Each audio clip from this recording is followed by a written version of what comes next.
এটা হচ্ছে ও আমার নায়িকা হবে।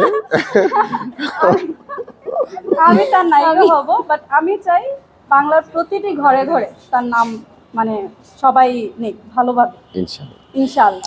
আর একটা দাওয়াত দিয়ে দিচ্ছি, রবিবারে সকল সাংবাদিক ভাইদের নিয়ে আমরা একটা হলে যাব, ওই যে কোর্ট কাচারি, এটা হচ্ছে আজাদ হল। এটা হচ্ছে রবিবার 16 তারিখ বিকাল 3টার সময় আমরা দেখবো। আপনারা সবাই সেখানে উপস্থিত থাকবেন, আমাদের শিল্পী কলাকুশলী সবাই থাকবে। ধন্যবাদ।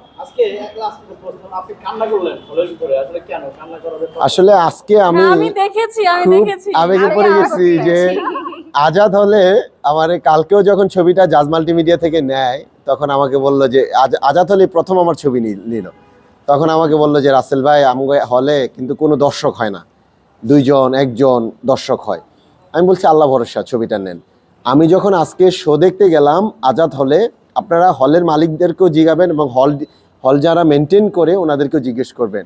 আমি গিয়ে দেখছি পুরা হল নিচে এবং উপরে ডিসি একদম হাউসফুল।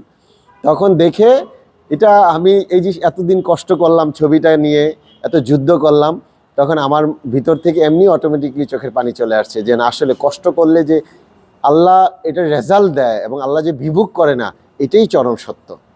এবং আপনারা আজাদ হলে গিয়ে ওনাদের একটু ইন্টারভিউ নেবেন, এবং আমি চাই আমার মুখের কথা না, ছবিটা যারা দেখছে তাদের মুখের কথাটা আপনারা একটু বেশি বেশি নেবেন।